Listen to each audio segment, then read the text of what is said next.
Go inside the Crimson Tide with your hosts Rodney Orr and Gary Harris, keeping you informed on everything Alabama. And now, Tider Insider TV. And good evening, everybody. Welcome in to another edition of Tider Insider Television.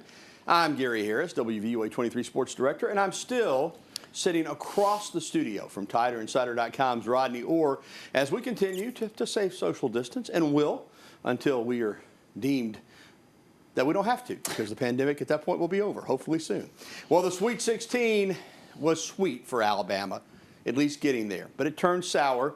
The Crimson Tide fell in overtime on Sunday evening to UCLA 88-78 up at historic Hinkle Fieldhouse on the campus of Butler University in Indianapolis. The Tide struggled a good part of the game, but you know what? They came through when they had to. Down 3 late. You saw it, man. Alex Reese, he was money. He hit the shot at basically the buzzer that forced the overtime. But in the OT, give UCLA credit, they took that gut punch, and then they scored 23 points in the OT after scoring just 25 in the second half to win the game. Alabama, 11 of 25 from the free throw line. To put that in perspective, that's the worst percentage in the NCAA tournament since 2003.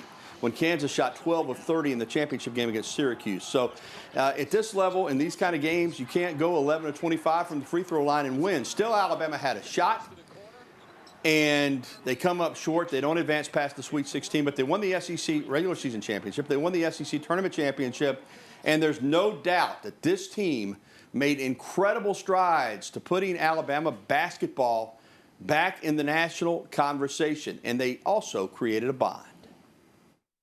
The bond this team created. This is probably by far one of the closest teams that I've been on, you know, outside of basketball. We were always together. We were always bonding, and we were just so close together. So, I mean, I feel like that translated on the court, but I feel like mostly what I'm going to just remember most is just the bond we shared, just all the memories that we had, and just how hard, you know, we fought for each other. They did that, and there's no denying that this 2021 team was special and will always be remembered as the team that I think changed the culture of Alabama basketball and is going to be the one that kind of puts this team not just in the NCAA Tournament Sweet 16 once, but will lead to this program being there on a regular basis. And what about the 3 in-state seniors, 4-year seniors, Herbert Jones, John Petty Jr., and Alex Reese? They were special. Nate Oates already becoming a household name in basketball circles.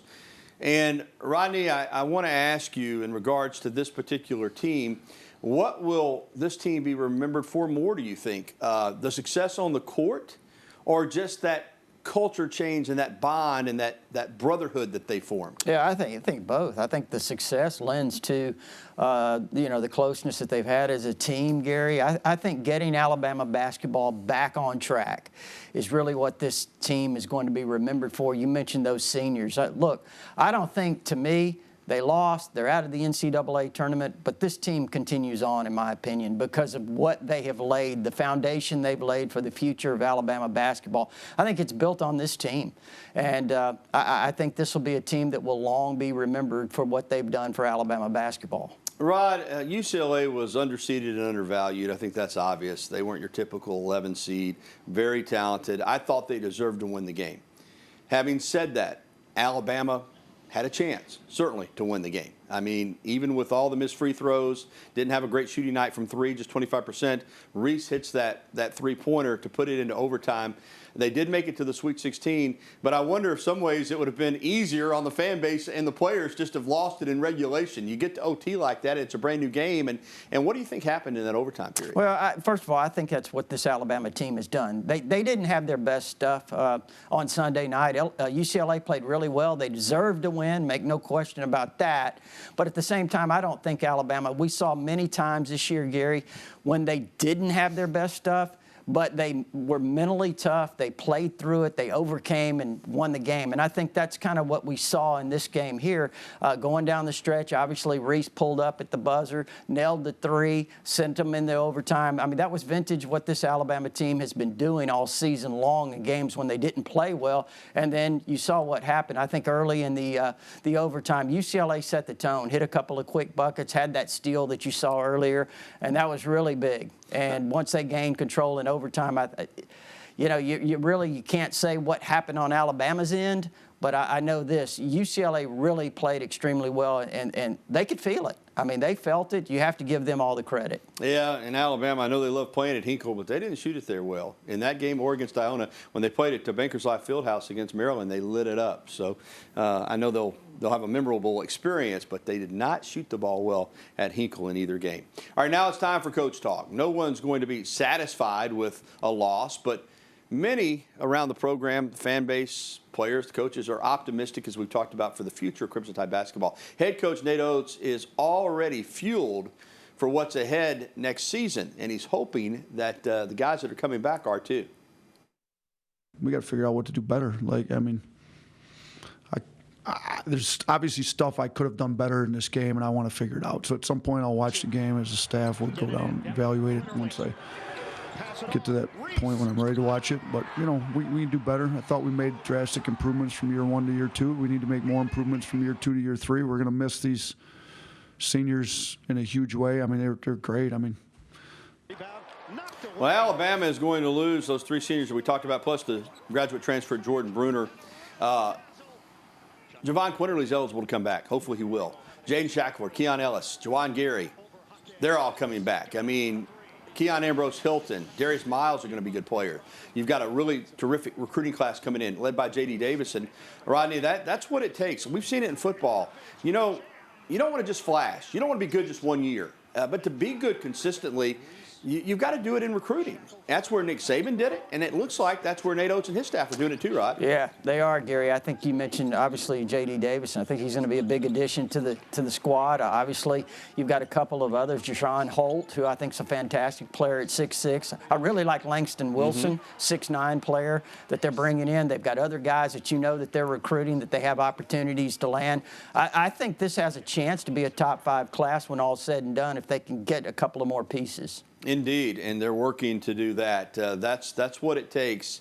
You know, Alabama, somebody texted me, a former coach after the game, said it's tough to win the Sweet 16. I said, you're doggone right it is. Alabama's only done it once. They only advanced to the Elite 8 once. It is tough. I mean, by the time you get there, you're playing quality teams that are playing well. But the key, Rod, I think, is just to keep doing it. You keep getting there. You're good enough long enough. You're going to get through, break through not just the Sweet 16, the Elite 8, but to the Final Four. I think Alabama is on its way. Well, Alabama women's basketball is unable to make a March Madness run. The Tide did lose their first game, or did win their first game against North Carolina, but they lost in the second round, 164 to Maryland in the second round of the NCAA women's tournament.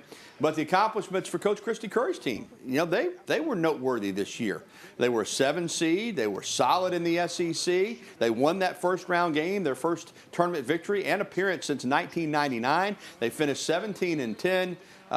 Some news, though, today, Araya Copeland, who's eligible to return. All seniors are eligible to return because of COVID. She has been announced, put her name in the transfer portal. Jasmine Walker, not unexpected here, is going to go to the WNBA. So Alabama will, like the men's team, they're going to have to recruit to keep it going. But I think Christy Curry finally has broken through this season. Well, still to come on Tider Insider Television, the Alabama coaching staff is back to being incomplete for Nick Saban. We'll explain as he's once again looking for a new coach.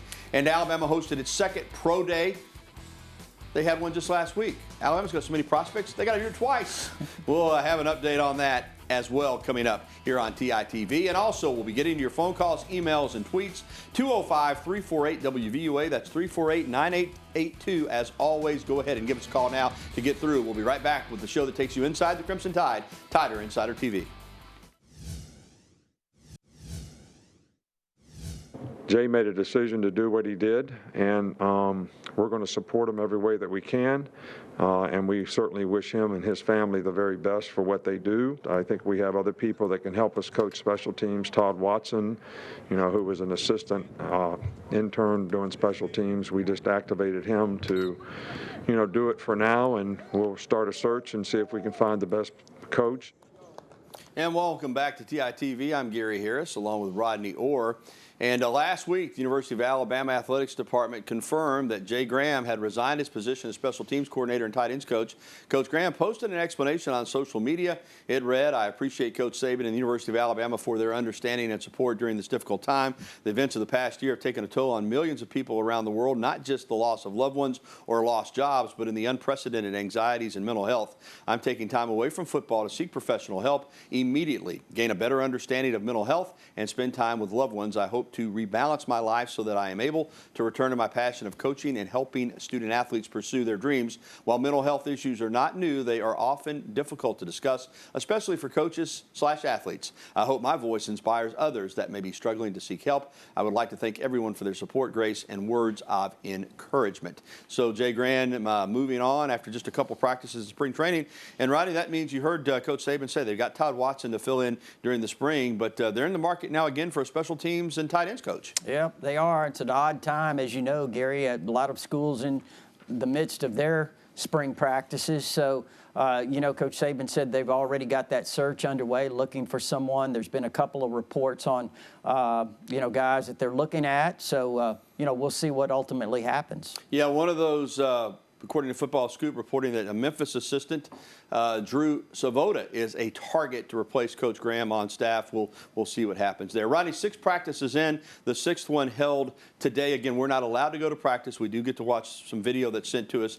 Just some takeaways that you might have, maybe some insight that you've gotten from talking to sources in regards to, as we're already closing in on the halfway point of spring practice, what they've seen so far. Well, Gary, you know, you're a little bit like me. You talk to a lot of people, and, you know, the crazy thing is it's really quiet. There's not a lot of buzz coming out of the complex on how things are going from the practice field. So, but it does sound like a little bit that we've heard at the quarterbacks, all 3 of them. You see Paul Tyson there, but Bryce Young doing extremely well, developing, and we mentioned Paul Tyson, but also the freshman Jalen Milroe, who's going to be an outstanding prospect. Sounds like the offensive line is doing well. You've got some guys to replace there. We talked about Landon Dickerson, Alex Leatherwood, Deontay Brown, and that wide receiver core too. They got a lot of guys to replace there. And remember, John Mechie, the top returning player at that at the wide receiver position, he's not participating this spring. So, you know, there's some things there that there's some opportunities for a lot of young players. Indeed, Rodney. And the University of Alabama System Board of Trustees approved some salaries of new coaches this week and some raises for some others.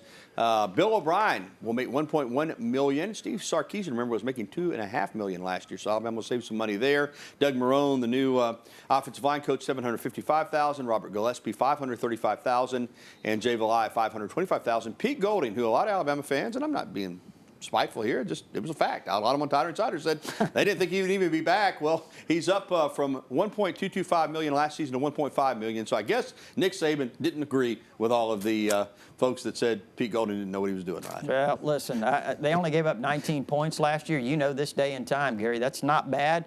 Played well down the stretch. Only gave up 400 yards, over 400 yards, in I think one game after Ole Miss. So he deserves a little bit of credit for sure. He does, and he's getting a pay raise there.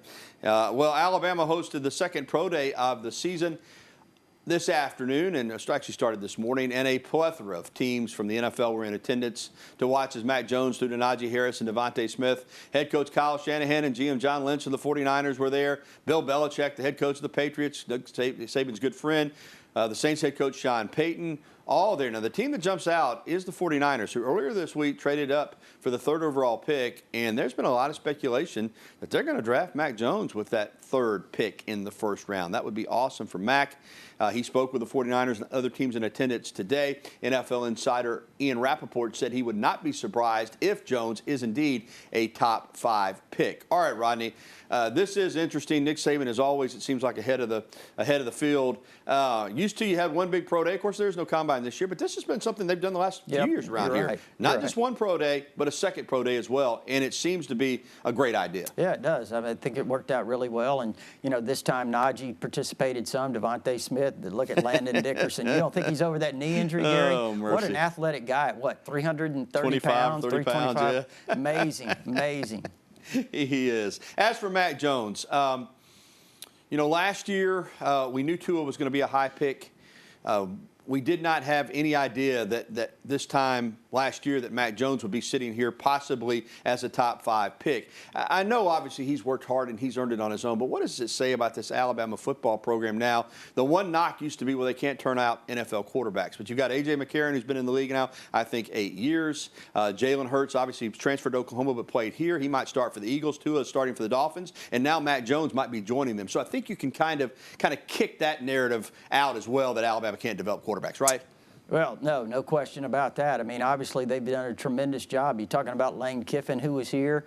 Mike Locksley did a nice job. We're talking about offensive coaches, offensive coordinators. Steve Sarkisian did a fantastic job. Bill O'Brien's going to do a great job. You know that as well. So these guys know how to develop quarterbacks. And, Dan Enos was here. He deserves a lot of credit, too, in the time that he was here. So they've had some guys here that can develop quarterbacks, Gary. But, look, these quarterbacks are really good. To really utilize their talents. Alabama's changed their offense. I mean, when you're talking about, Gary, I mean, think about it. For years, I think the leading touchdown passer in career TDs was in the 30s.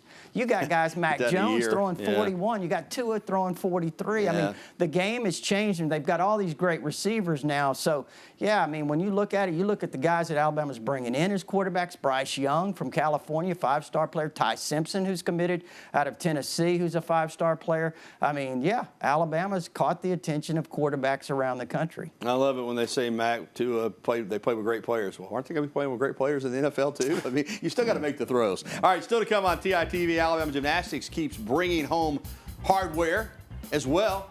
They're a champion again. We'll talk about that. And next, we'll be welcoming your phone calls, emails, and tweets. Again, the phone number, 205-348-9882. Get in touch with us right now. We want to hear from you. Tider Insider TV is coming right back. Alabama Gymnastics won the SEC championship, and now some of the young ladies that helped them do it are receiving All-American honors. Luisa Blanco, who is fabulous, Lexi Graber, Makari Doggett, all All-Americans. And Alabama hosts the NCAA Regional Championship starting on Thursday right here in Tuscaloosa. All right, welcome back into the program. Let's get right out on the phone lines. Caleb is with us up in Hubbardsville. Hey, Caleb. Hey, guys. How y'all doing today? Doing well, my friend. Yeah, I was wondering who might replace Jay Graham, and I wonder who is Alabama recruiting at the center position in basketball. Thank you, guys. All right, Caleb, we'll start with Jay Graham. Again, everything's a speculation at this point, but we mentioned the assistant coach at Memphis, Rodney. His name has come up. Yeah, you know, Gary, he's got a great record, a track record as a coach, high school coach in the state of Texas, was in the Houston area for a while. We've talked about the importance of having ties out there for recruiting, so I think that would be really good if he were to be chosen as the guy. So that's one. We'll see, see if he ends up being the guy that they hire.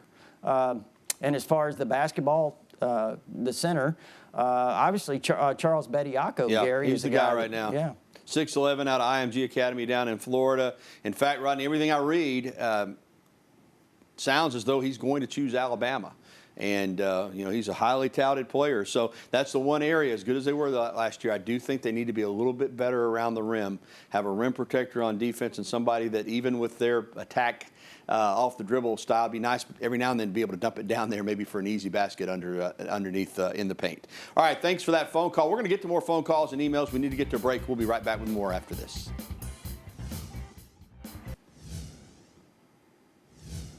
Welcome back to TITV. We had a call about Tuscaloosa County High's new football coach. It doesn't really tie into Alabama, but since the caller did call in, it's Adam Weingarten. Used to be at Hillcrest, used to be at Fairhope, came here from Auburn High School. I think he'll do a good job at TCHS, and maybe he'll develop some players out there that can sign football scholarships with Alabama. All right, let's get to an email. Les from Meridian, Mississippi. Should Alabama redshirt Jalen Milroe? Rodney, it's a good question. They only have 2 scholarship quarterbacks ahead of him. I guess a lot of it will just depend on how the season plays out, right? Well, Gary, I think, the way it is now, you can play in 4 games. That's right, anyway. yeah. So, they could play him any 4 games unless they change the rule.